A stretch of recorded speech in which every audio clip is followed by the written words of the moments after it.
pourquoi le monde, ils disent que ça vaut la peine? On entend beaucoup le monde dire ça. Montrez à vos clients ce que vos autres clients ont eu chez vous. Essaye de créer quelque chose que le client, il va le vouloir absolument. T'sais, il le veut comme cadeau de Noël. Là, je l'ai encouragé. Puis là, ça, c'est lui qui fait nos thumbnails pour nos vidéos YouTube. Qui donne, reçoit. Salut Phil. Salut, c'est ma forme. Yes, ça va super bien. Donc, aujourd'hui, un sujet à la Alex Hormozy pour toutes les personnes qui sont fans d'Alex Hormozy, dont moi. Un sujet qui me tient vraiment à cœur, c'est au niveau de la value, fait que la valeur. Pourquoi le monde, ils disent que ça vaut la peine? On entend beaucoup le monde dire ça. Hey, j'ai acheté un iPhone, puis ça a vraiment valu la peine. Mais pourquoi qui dit que ça a valu la peine? Selon toi, je suis curieux de savoir. Moi, j'ai la réponse à la Alex Hormozy, mais je voulais comme pas t'en dire un peu plus. J'étais curieux de toi savoir pourquoi le monde, ils disent que ça vaut la peine, selon toi. Ben, je pense que dans la vente, là, le but de la vente, c'est de faire acheter quelque chose à quelqu'un. Puis pour que la personne achète, il faut que ça vaille la peine. Fait que, tu sais, moi, je le voyais dans la personne, elle veut sauver de l'argent, elle veut sauver du temps, quelque chose qui va l'aider dans son quotidien à sauver du temps, quelque chose qui va l'aider dans son quotidien à sauver de l'effort. C'est un peu ces trois points-là que je le voyais. Je sais que toi, t'es allé plus loin dans ces connaissances-là, fait que je te laisse l'idée ça. C'est vraiment important. Il y a 4 points que tu peux mettre en place pour dire à toutes tes... 4 points? Ouais. Je sais pas, je n'ai dit 3. Ben, c'est bon. Tu étais quand même pas loin pour elle. Il y a plein de choses que tu as dit qui faisaient 100% du sens. Le premier, en fait, pour améliorer la valeur de ton service ou ton produit, c'est le dream outcome. Fait que le rêve souhaité de ton prospect, ton client potentiel. Je te donne un exemple. Moi, je fais de la publicité en ligne sur Google Ads. L'objectif de mon client, un de mes clients qui fait du nettoyage commercial, était d'avoir 2 clients par mois. Un client chez eux, en moyenne, c'est à peu près 12 000 par année. Par année, OK. Par année. Fait que là, on a fait la première campagne, on a commencé le premier mois, puis j'ai dit, normalement, on devrait atteindre cet objectif-là après 3 mois, parce qu'on a la phase de learning. Finalement, après 2 semaines, il a réussi à avoir un client à 24 000 par année, qui est comme 2 fois sa valeur moyenne d'un client. Je pense que c'était même 10 000 en moyenne d'un client. Fait que genre, les gars, ça va super bien. Fait que le dream outcome, plus tu l'atteins rapidement, plus le monde va dire, ça vaut la peine. Ça, c'est l'objectif un peu? Ouais, un peu l'objectif, ouais. Okay. C'est l'objectif, le dream outcome, le rêve souhaité. Tu sais, moi, si je fais... Ouais. Mettons un autre exemple, si je rénove ma maison chez un entrepreneur général, puis je vois le design d'un design intérieur, de quelqu'un qui a une business de design intérieur, puis je vois le plan, bien, j'espère que ça va être ça qu'il va me faire. Si c'est exactement ça, je vais dire « Nice! » C'était exactement le dream outcome que je voulais. Si c'était un peu moins beau, il y a des fissures, quoi que ce soit, pas tant bon, ça vaut pas tant la peine finalement de faire affaire avec l'entrepreneur général là-bas. Premier point. Deuxième point, qui est un petit peu plus différent des autres, c'est le perceived likelihood of achievement. Les chances que ça marche. Ça, plus sont hautes, mieux c'est. Puis ça, ben, comment tu peux montrer ça à ton client? C'est en montrant des exemples. Le taux de réussite un peu? Exact, le taux de réussite. Fait que, mettons, je suis un entrepreneur général. Souvent, ce qui est populaire, c'est de montrer les avant-après des cuisines, avant-après de des salons qu'ils ont fait.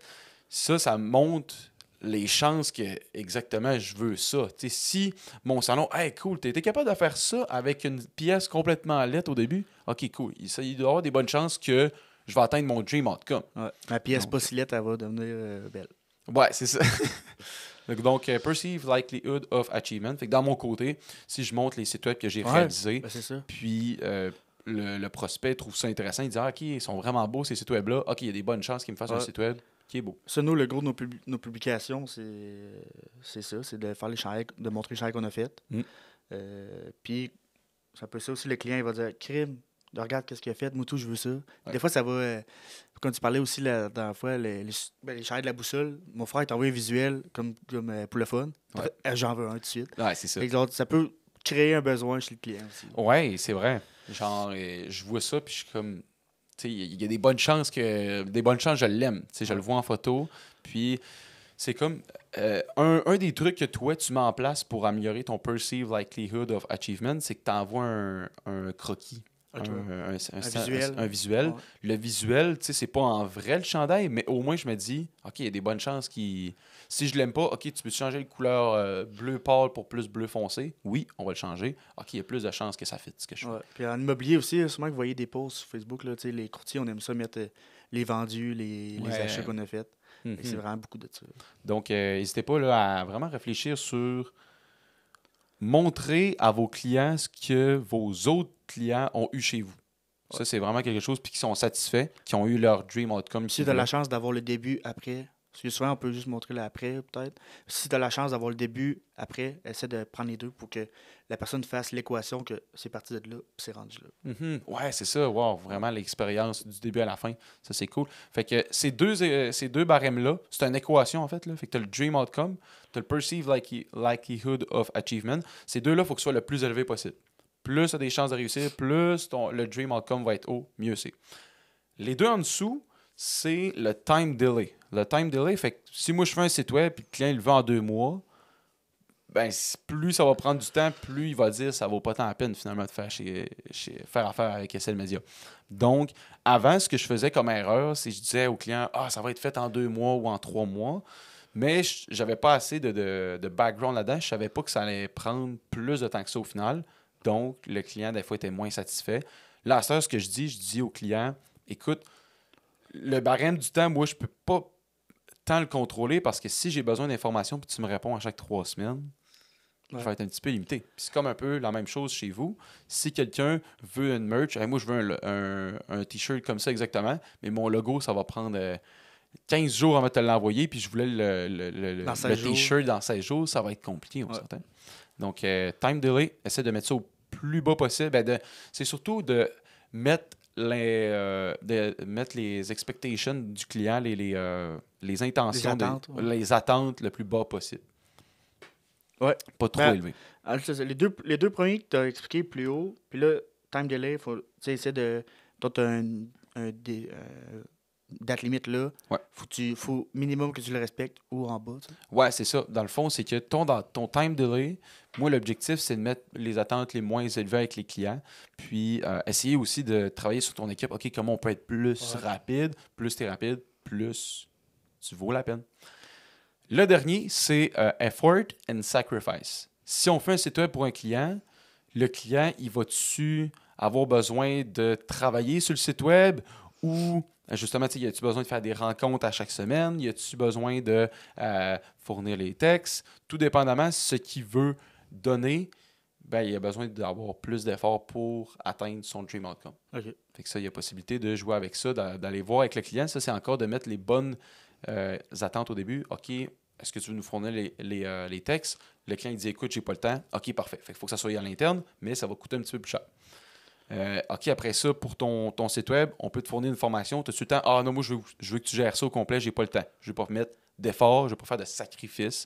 Parfait. Ça va peut-être coûter un petit peu plus, mais on va tout s'occuper.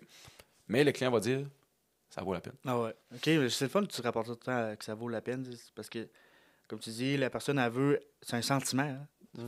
Faut que tu te sentes que crime, j'ai fait un bon deal avec Simon. Fait que, vraiment une belle équation. Tu me l'as bien expliqué. Ça m'a fait penser aussi à le consommateur, là, il va acheter un produit, un service, souvent par une émotion ou par peut-être je sais pas comment dire, peut-être un effet de masse ou un effet comme de popularité. Dans le sens, essaye de créer quelque chose que le client, il va le vouloir absolument. T'sais, il veut comme cadeau de Noël. Là. Il veut ça. Là. Ah, c'est bon ça. C'est long, ouais. Comment tu fais ça? Ben mettons que tu crées une marque de linge, mettons, là. Fais pas genre, OK, ben nous, on fait du linge, puis voici notre linge est là. Essaie de créer un événement autour de ça. Va chercher mettons, une marque de volleyball, qu'on va aller chercher des bons joueurs de volley qui vont porter notre linge. Fait que là, le monde dit, crime, quel le bon joueur de volley qui a du linge, twin shirt, je veux ce linge-là. C'est un peu ça aussi qu'on a parti notre compagnie Sunago. Sunago, hein. Fait que nous, on est vraiment dans les débuts de ça, puis ça m'a fait penser à travailler là-dessus, ce sujet-là. Ben oui. Créer un sentiment de sécurité. Tu sais, mettons, tu veux... je me fais penser beaucoup au site web. Nous, on a un site web depuis quand même un bon bout avec toi, puis ça roule là, comme sur des roulettes. Puis tu peux mettre ça de l'avant pour dire à ton client, regarde, tu vas avoir un site web qui va rouler, il n'y aura pas de bug, il n'y aura pas de ci, la sécurité va être importante pour lui. Ouais. Puis j'avais un autre point, en fait, c'est d'utiliser les points que je viens de parler dans ton marketing, dans ta publicité. Essayer de trouver une façon de montrer ça au public, ces points-là. T'es-tu capable de...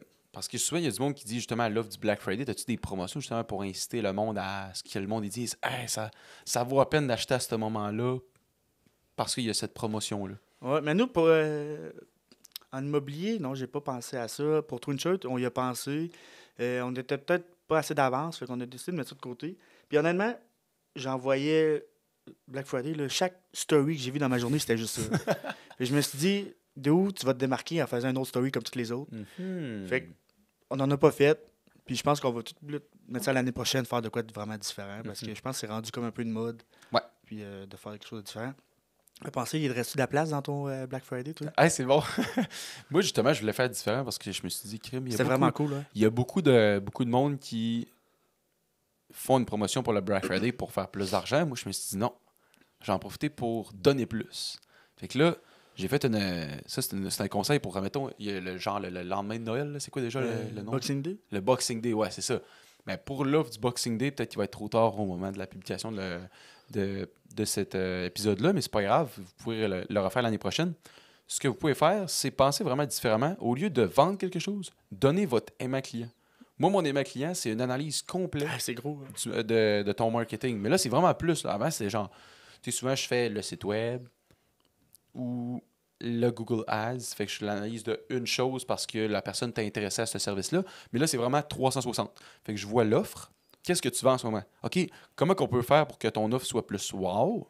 Après ça, tes médias sociaux, c'est quoi les publications que tu fais? Tu fais-tu juste des publications pour du recrutement, pour des publicités, puis tu n'as aucun like, aucun partage?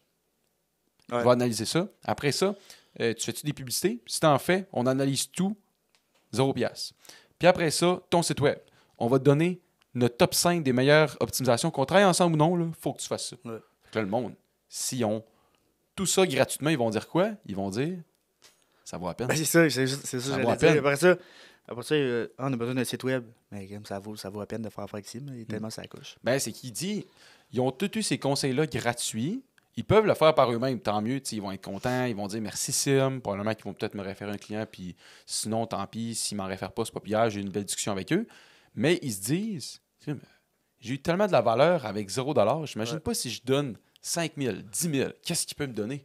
Genre de voir. Ouais, ça me fait un flash aussi, un sujet, je sais pas un sujet, un point que j'ai pensé à ça souvent. Mettons que j'ai dans mon cercle d'amis proches, un ami, une personne de ma famille ou une bonne connaissance, un gars qui m'apporte beaucoup dans mon réseau. Exemple, il y a un restaurant, ce gars-là, OK?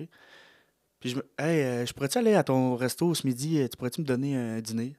Tu sais, moi, je trouve la vision que j'ai, là, c'est je m'en vais à ton resto, puis je vais te le payer, je vais acheter ta plus grosse assiette. Ouais, c'est ça. Tu sais, du monde que tu connais dans ton réseau, va pas chercher des rabais ou des trucs à ces clients-là. Va les encourager. Puis eux, ils vont en être encouragés par la suite. Tellement d'accord. Je suis tellement d'accord avec toi. Là. Justement, j'ai un gars un de mes meilleurs amis, il s'appelle Joël Lindsay. Puis lui, il s'est lancé une business qui s'appelle Grass Performance. Ouais. Je pense que tu le connais. Ouais, je l'ai vu. Là, en ce moment, il fait de l'impression de vêtements sportifs. Puis surtout dans la Charlotte à Joël, il joue au volley pour les gaillards. Puis un bon joueur. Moi, je coach à Lévis. Fait qu'on joue contre lui. Puis lui, c'est un joueur. Puis, il est plus fort que toi? Non. Non? Je suis pas rendu là encore. Moi, je coach. Puis on fait attention à ce joueur-là. C'est un bon joueur. Charlotte à lui. C'est bon. Fait que, mais ce que je voulais dire, c'est que ce gars-là, il s'est lancé en affaires. 1 an, peut-être 8-10 mois après que je m'ai lancé en affaires avec SL Media. Puis il m'a dit, écoute, tu veux-tu m'encourager? Tu pourrais être partenaire dans mes événements de volleyball, puis on pourrait mettre ton logo sur nos chandails. Puis là, il m'a présenté 4 forfaits différents. Puis j'étais comme, moi, je vais rien gagner à payer ça. Mais je vais y payer le plus cher parce que, genre, faut que ça marche, son projet. Je veux tout faire pour l'encourager. On parle souvent de ça, de vision long terme, donner, que tu vas recevoir. Sois généreux avec le monde si tu es en mesure de le faire. Quelque chose qui va te coûter moins cher à toi. T'sais, nous, on s'entend, on a une marge sur le vêtement. Fait que commanditer du linge, des fois, ça nous fait plaisir. Ça nous coûte moins cher que le petit client l'achèterait. Puis après, il est content. Puis peut-être dans les autres années, il va nous référer à tout le monde. C'est ça, exact. Je trouve ça important. Puis souvent, on a justement une valeur qu'on apprend au BNI, c'est qui donne, reçoit. Plus tu vas donner, au début, tu n'as peut-être pas de l'argent, mais donne de ton temps. Ouais. Au BNI, c'est ça que j'ai fait. Quand j'ai commencé au BNI, j'avais pas grand sous, mais j'étais le gars qui faisait les meilleures formations. Je donnais de la valeur, des conseils marketing à tout le monde. Tout le monde était donc bien cool. Aller se présenter aux événements des gens. C'est ça, Si exact. tu peux, 5 minutes, va juste dire salut, le monde va se rappeler de toi. C'est ça. Après ça, Joël, j'étais comme, hey, je vais donner pour ce gars-là. Fait que j'ai pris le plus gros package. J'étais comme, je sais que ça me fera pas de clients, mais c'est pas grave. Tu vas. Puis là, à cette heure, meilleur exemple. Là, je l'ai encouragé. Puis là, à cette heure, c'est lui qui fait nos thumbnails pour nos vidéos YouTube. Il nous fait un prix ridicule parce qu'il est comme, hey, les gars, je veux que ça marche votre affaire. Tu donnes, reçois. Fait que ça, c'est quelque chose à noter. Là. Pour elle, c'est vraiment un truc que j'apprécie beaucoup puis que j'aime. Donc, on a dérapé, mais c'était un bon, c'est vrai. bon sujet. Fait que n'hésitez pas à donner vos commentaires, des idées de podcasts aussi qu'on cherche. Excusez, c'est moi qui ça? Je pense que c'est toi, ouais. C'est sur pause. Fait que, n'hésitez pas à nous donner vos idées de sujets. Des fois, ça va nous aider à créer du contenu par rapport à ça. Ouais. Abonnez-vous aux pages, puis au plaisir.